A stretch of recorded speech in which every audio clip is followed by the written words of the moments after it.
Good day, my fellow nerds. I am Vash, and this is the State of the Comic Book Movie address here today. Whew. Let's get to it, shall we? I am taking this time to address the amazing amount of concerns, rumors, and stories that have terrorized our great land of Azeroth. It is no secret that we as a community can be loud, exuberant, sometimes way too exuberant when it comes to our favorite characters, making the hard transition between the comic book medium and the movie medium. I speak to you here today hoping to calm the concerns, address the rumors, and hopefully shed some light on the hot button topics that have swept our great lands. Without further ado, let's get to our first topic at hand, shall we?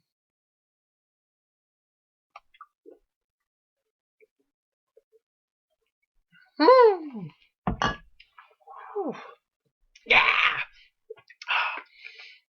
Right to the brain. Let's begin. Whew. What the fuck is up with the Amazing Spider-Man franchise? Look, first off, don't get me started on how Sam Raimi got butt fucked by Sony into not finishing his original work with the first Spider-Man trilogy. Yes, Spider-Man 3 blew chunks, Spider-Man 3 sucked. However, the leap between Spider-Man 1 and Spider-Man 2 is a big reason why comic book movies are allowed in today's medium. The amount of work in great detail that was done is what allowed Raimi to do Spider-Man 3 and shoot for the moon.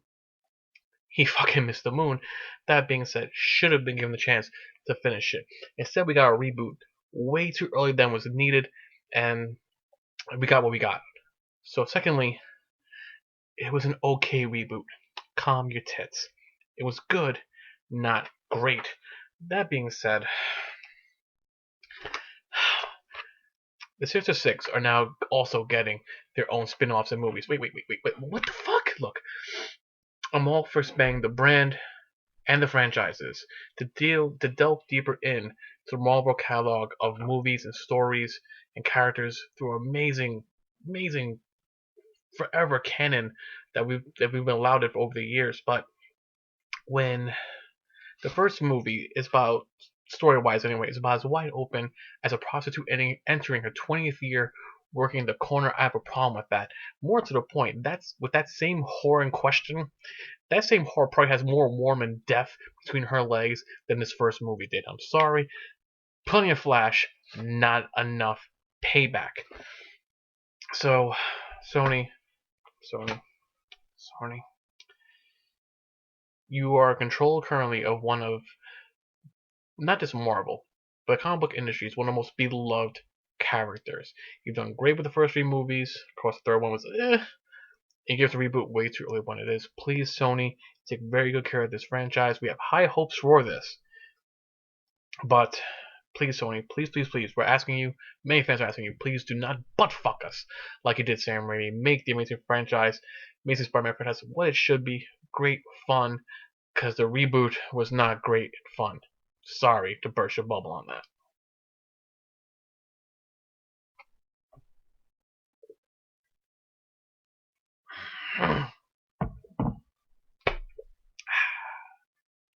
Ant-Man. Could somebody tell me what kind of a world do we live in for a man to dress up as an ant? Or is it a bat?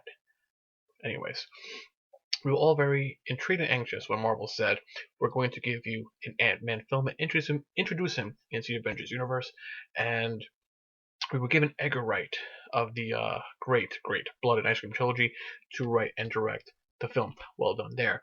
We were given Paul Rudd to play Scott Lang. Not our first choice, not left of the pick, but I can kind of see it, so I'm willing to let that slide. And then you give me Michael Douglas. I said not me. I'm sorry. You give us Michael Douglas to play Henry Pym. So no problem with that choice. Love Michael Douglas. Have no problem with him playing Henry Pym.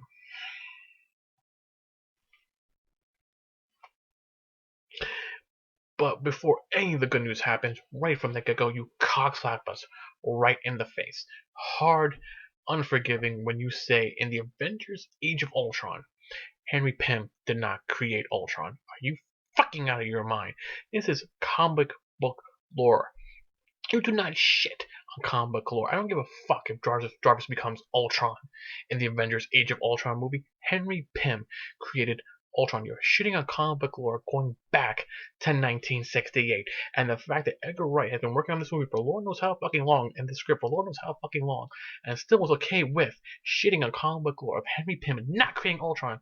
There are so many great stories that have intertwined through the many years of Henry Pym and Ultron. Then on top of that, the Avengers universe as well, that you're gonna completely take that out and put in Jarvis as the big baddie of the fucking movie. Are you fucking out of your goddamn motherfucking mind? Batman, forgive me, but fuck you, Joss Whedon. Seriously, fuck you. You do not shit on comic book lore like this. This movie better be fucking great. Great. Not good. Not 3 stars. I want to see 4. 4.5 stars. This movie better be fucking great. Edgar Wright, Joss Whedon, you are both on the fucking hook. If this movie does not perform well, considering the amount of butt fucking you're doing to comic book lore just for yourselves, the both of yous we're throwing in the dollhouse attic.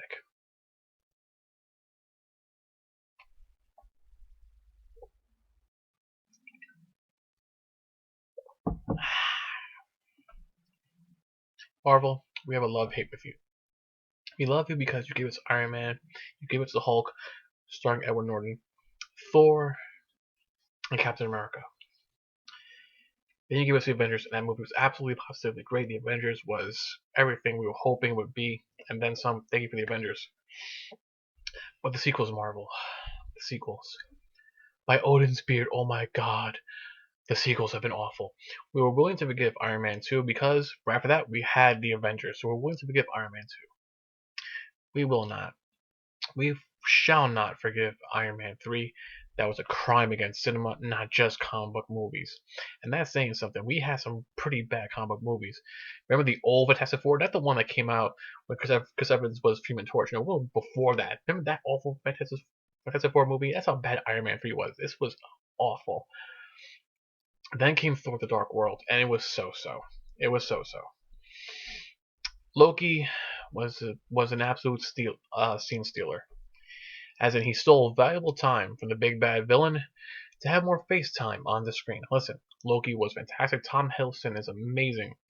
However, you can't have a big bad fantasy flick about a big bad fantasy villain, especially when you have a great actor in Christopher Eccleston.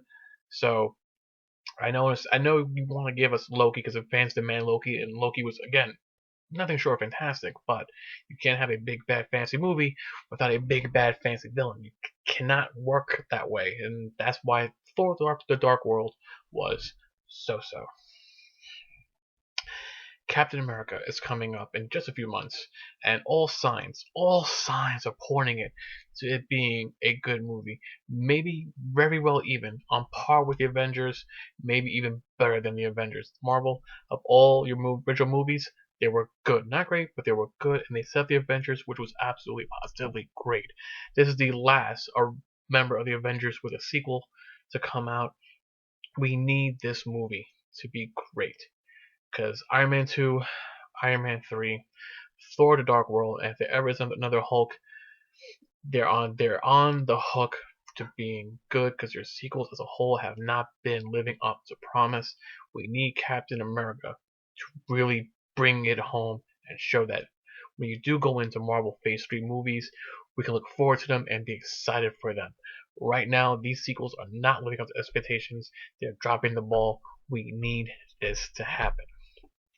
That being said, we're not tolerating this anymore, Marvel. No more sliding under the radar because the Avengers were so great. If this movie does not perform up to par, we're going to be forced to raid the House of Mouse.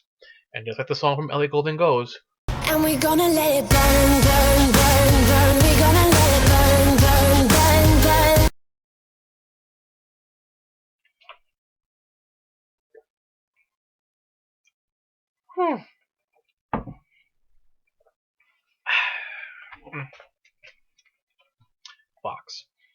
Fox Studios, you have been at this longer than any other studio currently right now when it comes to comic book movies. It was you rolling the dice way back when with the first X-Men movie, and though not accurate, when it comes to comic book, lore and all that stuff, it still was a respectable launching pad for what should have been a great run of comic book movies. But then you made X-Men: The Last Stand. Then you made X-Men: Origins Wolverine. The things that happened to Deadpool. Awful. It's awful. How you were allowed to make sequels after those two awful movies in the X-Men franchise is beyond any person with rational thought. However, you did a very good, respectful job in creating a not comic book accurate but still good X-Men First Class, and then you gave us X-Men, not X-Men, but just the Wolverine. So you seem to understand what the fans want, though not comic book accurate. You are putting out good movies that we can actually enjoy on not only on a comic book level, but a straight up movie level. Though, again, many fans take slight that they're not very accurate, but the fact that these are good movies overall, we're willing to give you another shot. And now X-Men Days of Future Past is coming up, and seriously, Fox, what the fuck is up with Quicksilver's outfit? What? And who? Did someone get really smashed, walked into Williamsburg, Brooklyn, found a random hipster and said, you know what? That's the look. That's the look I want for Quicksilver, because that, granted, we need to modernize certain characters for the big screen, but hipster douchebag does not come to mind when most of us think Quicksilver, but yet here we are given that. More to the point, we were understanding that Rogue was going to be a central part of this movie, and now not only a rumor swirling that she's not in the movie as a central part of the movie, but now she's being served as a plot device, meaning the scene she'll be in will merely be as a plot device to further the movie along and not have a central part in this movie. Considering Anna Paquin is still a very popular actress, considering her work on True Blood, yes, she's had many nudity scenes, which helps their popularity grow, but she's still popular enough that fans are going to want to see her, who didn't see her originally in the X-Men, who want to see her in this movie, now being served up to us as a plot device. More to the point, you have a horrible, horrible history of giving us many X-Men characters and serving them up to one-liners. The biggest criminal offender, obviously, is Juggernaut. Bitch. Warpath and Bishop are in this movie, built in this movie. We are not going to tolerate them having one-liners or one scene or two scenes and disappear for the rest of the movie. These are big central characters in the X-Men universe that deserve proper due. Unlike you have done in previous movies, you've introduced many X-Men characters, Shadowcat, Colossus, a bunch of characters, Pyro, Toad, and they have pretty much disappeared into the foreground. They had not even a moment in the sun, they had a moment in a lamp, and that was it for them. These characters are due more, we are due more when it comes to these fan favorite characters. More to the point, Wolverine, Magneto, and Professor X are being served to us as the three central characters for this movie. Now we understand Hugh Jackman is a popular actor. We understand the popularity with Hugh Jackman. We understand the great on-screen chemistry of McAvoy and Fassbender.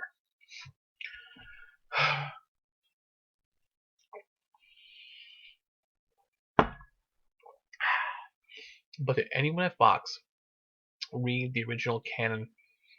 Did anyone at Fox actually read the original canon when it comes to Days of Future Past? Yes, we heard rumors of Jean Grey appearing, but it seems to me the people who wrote this movie, you know damn well who you are, it seems to me they read the wiki pages of Days of Future Past and said, you know what? Fuck it. We can do it this way. We don't have to do it this. We have to do what the comic book said. We can do it this way, which is, again, a big fuck you to anyone who actually enjoys comic books, who enjoys this, who has spent many years every Wednesday going to the local comic book store, picking up the latest issues. Screw that. All the people who grew up reading comic books, who have their children now reading comic books, having them read the stories they grew up with. They're kids now. They are reading these stories now, and they're understanding full well that when they see this movie in the big theaters, they're gonna leave pretty confused. Not pissed off like their parents are gonna leave, but confused, going that they read this and understood they got this instead. Look, Hugh Jackman, McAvoy, Fassbender. Great on-screen chemistry for the most part, but these are not the central characters of Days of Future Past. Fox, you've been at this longer than any in the studio now when it comes to comic book movies. The bar for you is extremely, extremely high. You only have to look at what Marvel has done with Disney and what DC is currently doing in the TV genre to realize that subpar performances are no longer the norm. You're redeeming yourself slowly with First Class and The Wolverine. This movie needs to be banked. This movie needs to be 4 stars. Anything short of 4 stars. 3.5 is going to cut it. 3 is going to cut it. 4 needs to be the mark. We're reaching sequel a lot of time where sequels mean not only bank, they mean future movies. They need to be good. They can only take down a dip so much before fans say we're done with you, will not return. You need to bring home the gold on this. If you don't, we're banishing you to the Savage Land.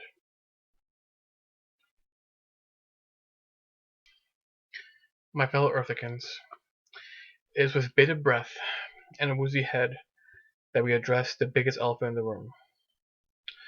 Well, now I'm pretty sure the elephant's pretty much there from all the drinking I've been doing during this, but it's time to address Batman vs. Superman.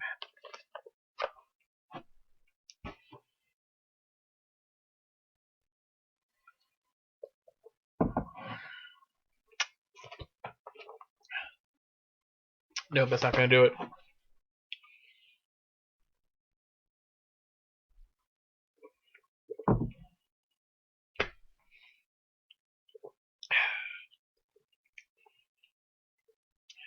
Yeah, I'll do it. Internet. Especially those of you on Twitter, and those of you who claim to be hardcore comic book fans. Ben Affleck is Batman. You need to fucking get over it. This is going to happen. I'm sorry. Please. There's the cliff. Jump the fuck off if you're not on board with this yet. This is happening despite your petitions, 1,001 blogs, Reddits, Pinnits, fucking everything.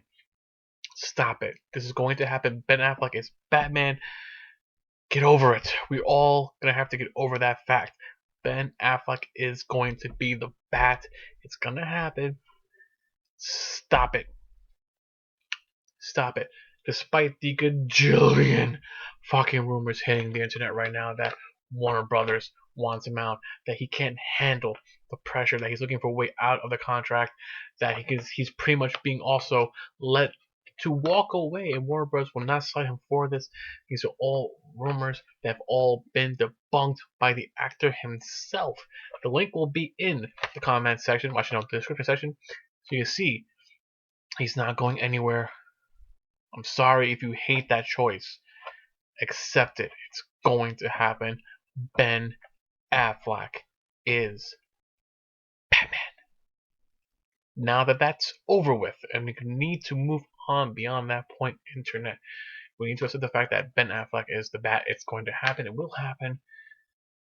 In a year from now, apparently. An extra year from now. Now, sigh relief. We understand why you're angry. Ben Affleck was not our original choice to be the Bat. I've done a video about this before. I'm going to say it again. Ben Affleck was not my first choice to be Bat. I had Josh Brolin. I had Anson Mount. There were other actors I would like to see in that role. That being said, I am not scared of Ben Affleck as the Batman, because I'm getting Ben Affleck post Argo, not post Daredevil. If Ben Affleck was cast as the Batman immediately after Daredevil, I would have a pitchfork in this hand, a torch in the other, and I'll be there with you screaming bloody murder. I am getting Ben Affleck post Argo, post Oscar winning director of the movie, post multiple time nominated and a few wins for Best Actor in this movie. He has awards for Best Supporting Roles. I am not getting a shitty actor. Fucking get over it. Ben Affleck is Batman. Pull the cock out of your ass and deal with it. It's going to happen. I understand many of us don't love this. It's going to happen. And again, we're getting Affleck post this. post major success and not post Daredevil. If it was post Daredevil, I'd be there with you, and I would understand that. If you keep thinking we're getting that Ben Affleck, then you need to step away from the computer, your phone, whatever ties you to the internet, because apparently you do not understand cinema, you do not understand character development. This man does, which is why I'm not horrified when it comes to this. Please, internet, calm down. Please. If there is a wild card when it comes to the Batman versus Superman flick, it's the supporting cast, not the leading people. It's recently announced that we have just Jesse Eisenberg to play Lex Luthor. We recently have now confirmed Jeremy Irons to play Alfred. No one's complaining about Jeremy Irons. Jeremy Irons is a god in the movie industry. No problem with him playing Alfred. The biggest wildcards are Jesse Eisenberg and Gal Gadot as Wonder Woman. Yes, Gal Gadot has fame from the Fast and Furious franchise. This will be her first true role expanding into a major Hollywood film, because she's taking on a major Hollywood role that has been rumored to be tied to so many actresses, TV spin-offs throughout the years. It's big on her. She did come out as a wildcard for the role. She is the biggest wildcard in this movie. I fully expect her to bulk up for this role. I fully expect her to come ready for this role, and I fully expect the amount of actors on this cast, the directing of Zack Snyder, to make sure they do not put this woman in a position to fail. That being said, Jesse Eisenberg as Lex Luthor, not my first choice, far from it. In a perfect world, we all would have had Eisenberg, Bryan Cranston as Lex Luthor. We didn't get that. I'm willing to accept that because I'm getting Jesse Eisenberg, and I'm getting Jesse Eisenberg knowing the kind of actor I'm receiving. But anyone who's seen The Social Network understands this man's a great actor. But anyone who's seen Avenged understands. Anyone who's seen 90 understands he made those movies better than what they were. They were not great movies. He did great work in those movies, which is why I understand the choice. I'm not in love with the choice. That's why he's a wild card for me. Wild card for us in the comic book world. I am not scathing at it. I'm not upset with it because I understand how this works. It's not too long ago. You understand. We had the Dark Knight trilogy. Batman's popularity is higher than it ever has been in a long, long time. That was done by the great work of Christopher Nolan, Christian Bale, and the amazing staff attached to it. That being said, we have already seemed to have forgotten that Christopher Nolan was almost castrated by the balls immediately when he said, I'm doing a real life Batman. That the gallery of rogues, of villains of Batman, were pretty much cut off at the knees. That we weren't going to see some of the legendary villains. We were almost ready to shoot him on sight when he made the announcement that Heath Ledger was going to be the Joker. Look how all these decisions panned out. Warner Brothers has not positioned themselves to fail since Superman Returns. They've done everything they can to make sure comic book fans leave the theaters happy. We've given the reins to Zack Snyder, director of 300, The Watchmen, and recently Man of Steel. Yes, Zack Snyder, you totally butt fucked us with Watchmen at the end, not giving us the squid, but you gave us an ending that still served its purpose. It was still a good movie. 300 was amazing. Man of Steel was amazing. Granted, Superman kind of snapped at the end literally and killed Zod, but as a whole, good movies. Batman vs. Superman was pushed back a year for multiple rumors. The key one is this, folks. This is the one that you need to remember and be hoping pays off dividends hard. It was put back a year to make sure they get it right, especially for the fact they're filming this back to back with the Justice League, which means we're going to hear over the next year casting on who will be in the Justice League. So there's a lot riding on this movie. It's not just Batman versus Superman anymore. This is DC's attempt to leap deep into the Marvel fray of movies and challenge them with making good quality movies. DC is not stupid.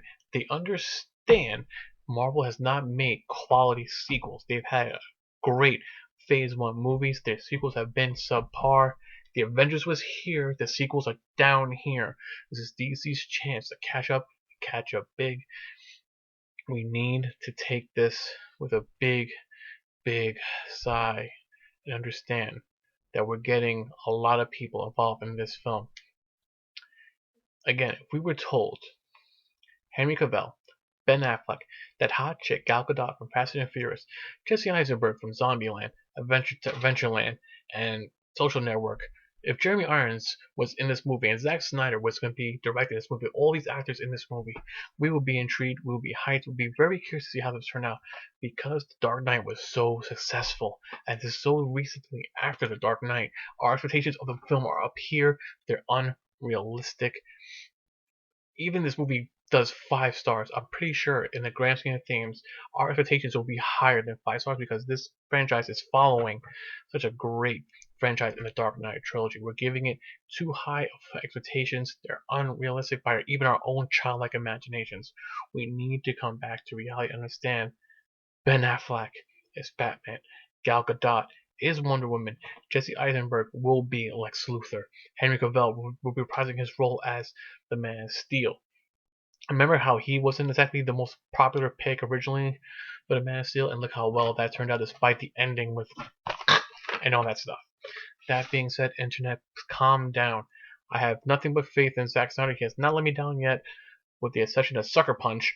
But beyond that, I have high faith in the people involved in this.